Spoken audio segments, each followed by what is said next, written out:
A Bad Case of the Stripes by David Shannon. Camilla Cream loved lima beans, but she never ate them because all of her friends hated lima beans and Camilla wanted to fit in. Camilla always worried about what other people thought of her. Today she was fretting even more than usual. It was the first day of school, and she couldn't decide what to wear. There were so many people to impress. She tried on 42 outfits, but none seemed quite right. She put on a pretty red dress and looked in the mirror, and then she screamed. Her mother ran into the room, and she screamed too. "Oh, my heavens," she cried, "you're completely covered with stripes." This was certainly true. Camilla was striped from head to toe, and she looked like a rainbow. Mrs. Cream felt Camilla's forehead. "Do you feel all right?" she asked. "I feel fine," Camilla answered. "But just look at me." "You get back in bed this instant," her mother ordered. "You're not going to school today." Camilla was relieved. She didn't want to miss the first day of school, but she was afraid what the other kids would say, and she had no idea what to wear with those crazy stripes. That afternoon, Dr. Bumble came to examine Camilla. "Most extraordinary," he explained. "I've never seen anything like it.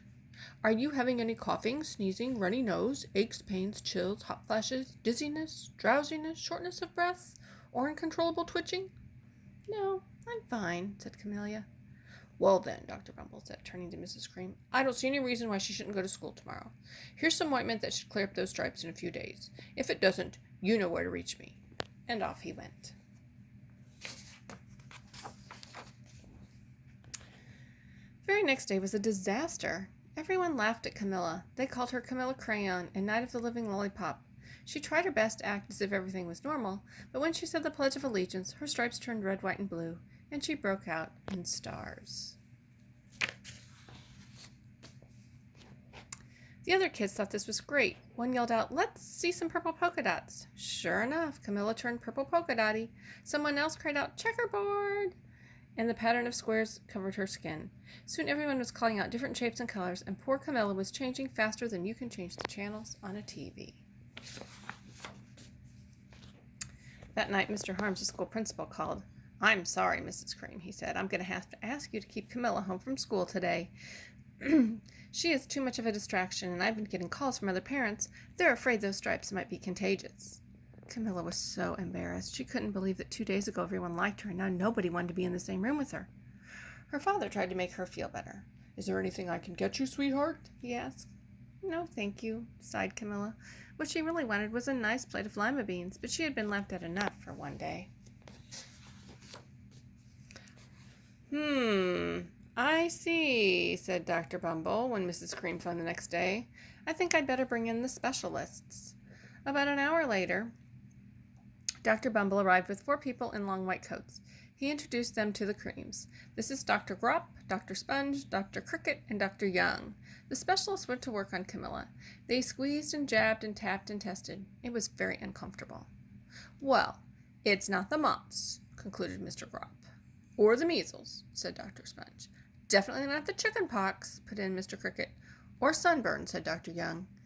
"Try these," said the specialist, and each one of them handed her a bottle filled with different colored pills.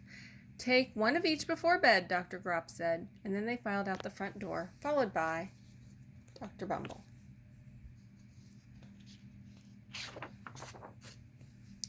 That night, Camilla took her medicine. It was awful, and when she woke up the next morning, she did feel better, but when she got dressed, her clothes didn't fit right.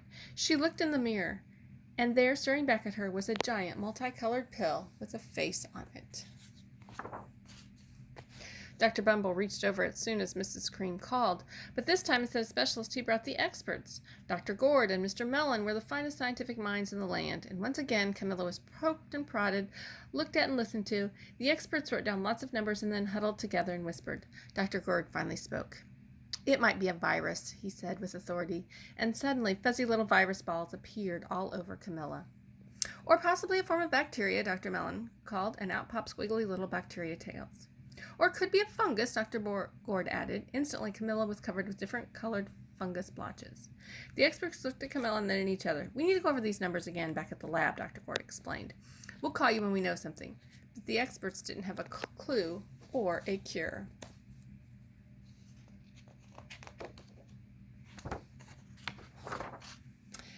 By now, the TV had found out all about Camilla, and reporters from every channel were outside her house telling the story of the bizarre case of the incredible changing kid. Soon a huge crowd was camped out on her front yard. The Creams were swamped with all kinds of remedies from psychologists, allergists, herbalists, nutritionists, psychics, and old medicine men, a guru, and even a veterinarian.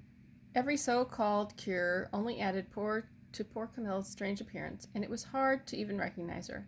She had sprouted roots and berries and crystals and feathers and a long furry tail, but nothing worked.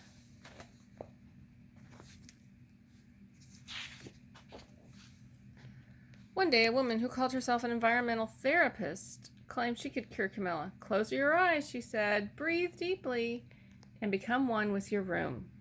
"I wish you hadn't said that," Camilla groaned. Slowly, she started to melt into the walls of her room and her bed. Her mouth became the bed, her nose was the dresser, the two paintings were her eyes, and the therapist screamed and ran from the house. "What are we going to do?" Mrs. Cream said. "It's just getting worse and worse," and she began to sob. At that moment, Mr. Cream heard a quiet knock at the front door. He opened it, and there stood an old woman who was as plump and sweet as a strawberry. "Excuse me," she said brightly, "but I think I can help." She went into Camilla's room and looked around. "My goodness," she said with a shake of her head, "what we have is a bad case of stripes, one of the worst I've ever seen." And she pulled out a container of small green beans from her bag. "Here," she said, "these might do the trick." "Are those magic beans?" asked Mrs. Cream. "Oh, my, no," replied the kind old woman. "There's no such thing. They're just plain old lima beans. I bet you'd like some, wouldn't you?" she asked Camilla. Camilla wanted a big, heaping plate of lima beans more than just about anything, but she was afraid to admit it. "Yuck," she said. "Nobody likes lima beans, especially me." "Oh, dear," the little woman said sadly. "I guess I was wrong about you." She put the beans back in her bag and started toward the door. Camilla watched the old woman walk away. Those beans would taste so good, and being laughed at for eating them was nothing compared to what she'd been going through. She finally couldn't stand it. "Wait," she cried. "The truth is, I really love lima beans." "I thought so," the little woman said with a smile, and she took a handful of beans and popped them in Camilla's mouth. "Mmm," Camilla said.